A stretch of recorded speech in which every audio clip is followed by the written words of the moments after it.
सीधे करो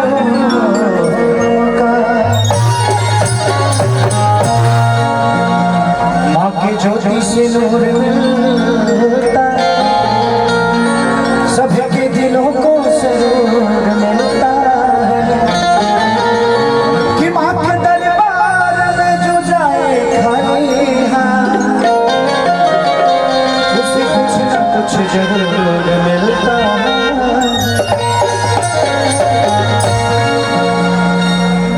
नबीगंज लकड़ी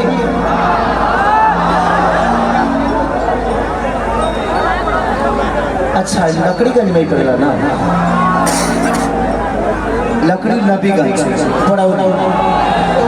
ऐसे कि हम नहारवा कहते हैं एकदम के याद आ गया बीगम भाई का डेरा नहरवा के लगा ही रहे। इस जगह को मैं कभी भूल नहीं पाऊंगा, आप सबको कभी नहीं भूल पाऊंगा, क्योंकि इस जगह ने मुझे बड़ा बनाया। लोग कहते हैं ना कि स्ट्रगल, मैं ऑर्केस्ट्रा में गाया हूँ भाई, हम नाच में रहल नहीं, नाच में गौले जरूर है। 2 महीना 3 महीना रह के मैं स्ट्रगल किया हूँ और यहाँ के लोगों ने बड़ा प्यार दिया है मुझे, तो दिल से इस जगह को मैं कभी भूलता नहीं। जब भी आता हूँ तो एगो जीन बड़े हो जी के फेंकिए के आई है, तो हमारा सब कुछ याद है। ऐसा नहीं खे खेसरिया बॉम्बे चले लो तो होकर भूल गए। हमारा जीवन के हर छोटी छोटी बात भी हमने आज भी याद है। डिम्पल जी संग हर चीज कई लिया दे हमके,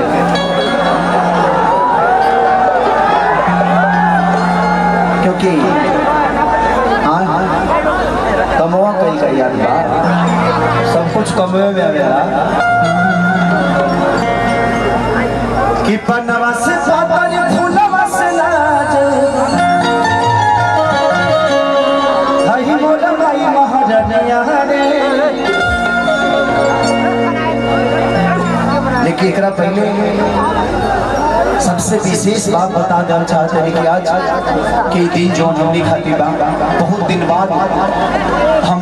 मदारपुर के धरती पर बहुत दिन बाद साथ कार्यक्रम, अभी कौन ठंडा लगा था कि पंखा लगा दे खत्म बड़ा है लाने के ऊपर हटावा ना बन दे तारा लगा था हम कमेटी करता नहीं ले जाके होने रखा लौका तो मैंने हमार मूड़ी ले हल जाल नहीं बा मुंह देखा होने ले जा वो अभी जाओगे ले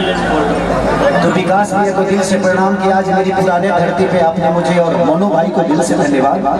कि आप लोगों की वजह से मैं अपने स्ट्रगल पीरियड के लोगों से मिल पाया, इन लोगों से अपना प्यार और आशीर्वाद ले पाया।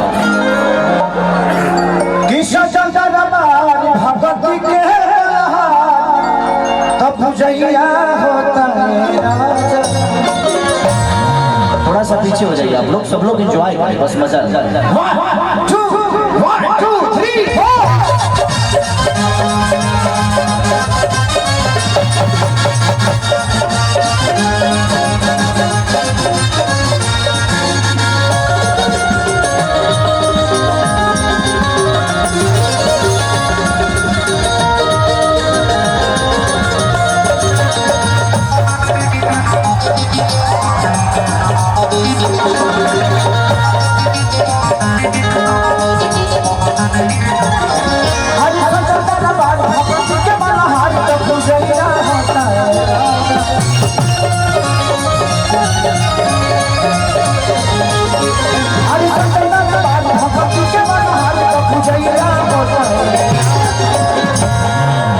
थोड़ा सा ढोलक का बढ़ा दीजिए आवाज,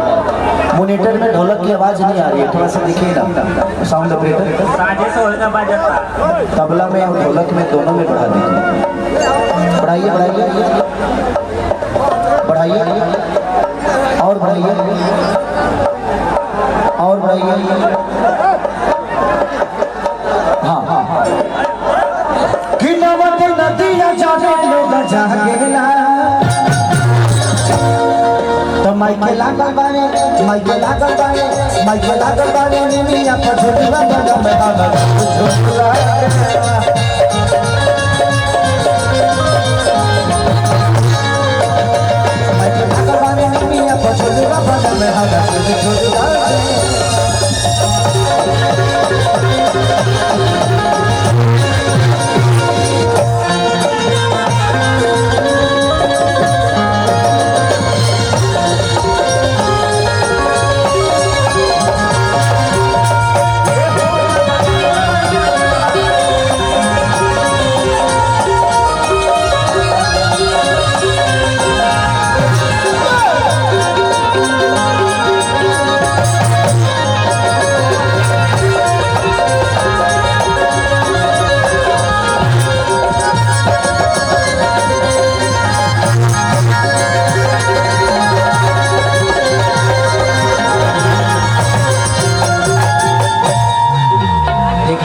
मंच ज्यादा कमजोर तो नहीं है ना ओके ना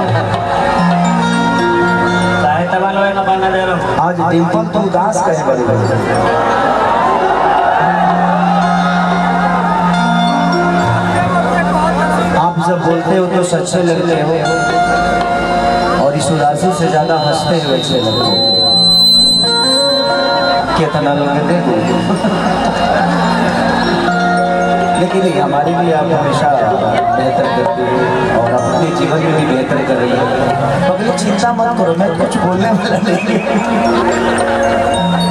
ऐसे ही हम बात से बड़ा बड़ा रहता नहीं। जिंदगी में आपकी बातों को दुनिया सुनती है, ये कम उपलब्धि नहीं है, उसको बुरा मत समझना। कुछ तो बात आया, अरे हम जानते हैं तेरा में काका बा छोड़ दुनिया हम देख ले बनी लो छोड़ दुनिया का कहता मत फिर में पड़ी हो हम जाना गली तेरे में काका बा बहुत बा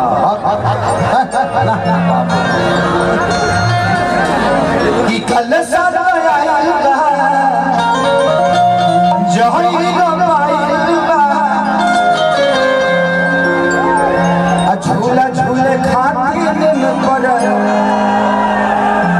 रेशम डोरी बनाई कि कल साथ आएगा जही गवाएगा एक भाई नहीं के रंग जाए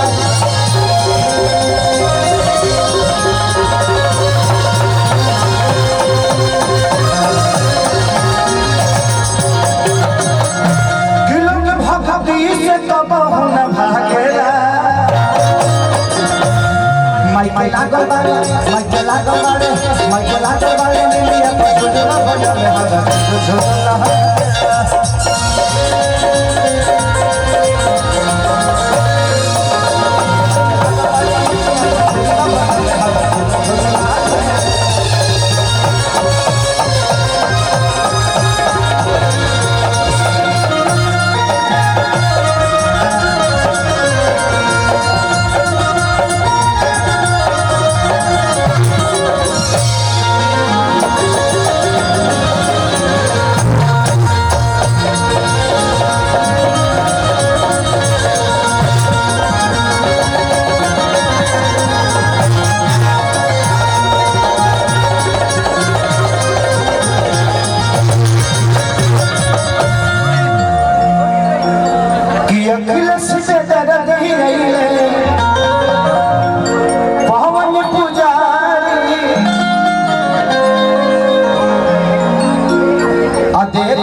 तारा दूसर से कहना मिलेगा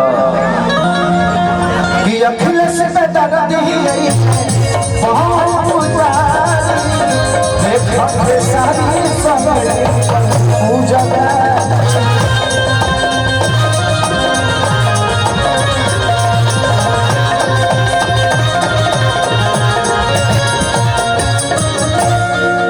तो खुशी का मारे बोलो पैरा गेला माइके लागल बारे माइके लागल बारे माइके लागल बारे निमिया पर झुलवा बजा में हवा झुलवा